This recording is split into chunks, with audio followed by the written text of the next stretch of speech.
This channel supports Extra Life in its efforts to raise money for the Children's Miracle Network. For more information about how to donate and join in their efforts, go to the link displayed here. Extra Life. Play games, heal kids. What up, everybody? This is your boy Black Magus, and Road to E3 2015. So close to it, so close to it. We're going to talk about Sony in this video. Now, Sony has come out already and jumped ahead of the E3 talk and made some significant announcements for this year, not necessarily related to E3, but just to their overall plans for this year. So, of course, everybody threw a fit when they said that their first-party stuff is going to be sparse, but they're focused on a lot of third-party stuff, especially coming into E3. Me, not so much. I'm not really upset because, one, that may not be totally true. While I don't think there's going to be that many more exclusives coming out, I do think that they do have a lot of stuff on deck that they're probably not willing to share as of yet, at least not at E3. The other big thing was that they're not going to be at Gamescom, which made people scratch their head, and that they're going to a Paris game show.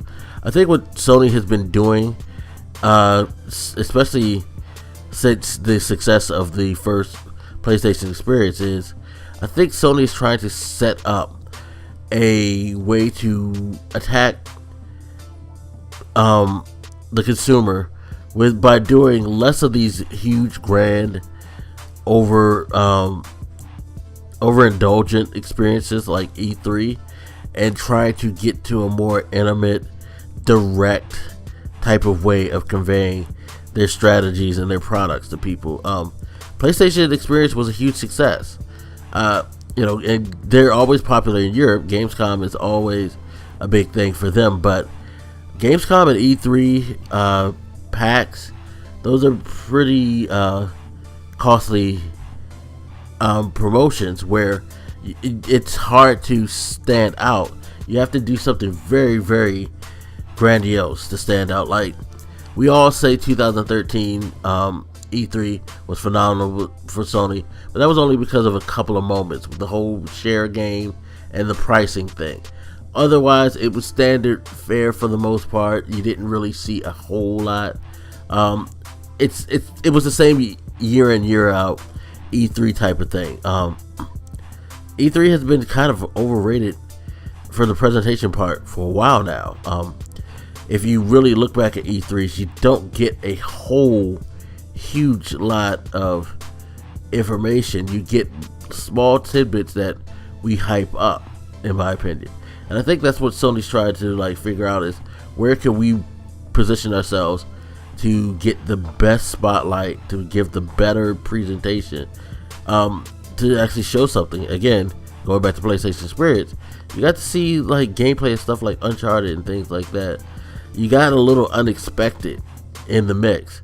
E3, you kind of just have a lot of expectations, and again, the pressure of always having to try to outdo the other person, whereas I think you work better when you're just trying to show off what you do. Nintendo has taught us a lot about that. Nintendo Directs, even though you can make the argument that Nintendo doesn't show a lot in their Directs, it's a platform and it's a style of presentation that is extremely appealing, because whenever you watch it, you're going to get as much information on that particular thing. It's not going to be a situation where they're just trying to outdo other people. They're not trying to be gaudy. They're not trying to have all these special guests and all this craziness. Nintendo Direct works. It's simple, it's effective, it's efficient, and I think Sony's going to probably start moving towards that direction, which is why they're talking about not having that many things to show and all that. They're setting it up to let you know that, hey, we're not doing it now, but later on the line, probably going to get a lot of information. And that's what I think we're going to see with Sony. I think that Paris show and the PlayStation experience, you're going to see a ton of exclusive stuff. E3, probably not so much. They are going to definitely stick by their guns and carry the whole third-party deals that they have set up.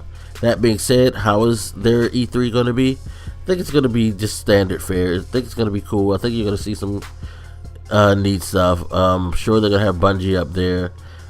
People have been talking about the Call of Duty exclusive. Maybe that's going to be something that's going to happen. We'll see. And I do believe one or two first party games that we have not heard of are going to be mentioned.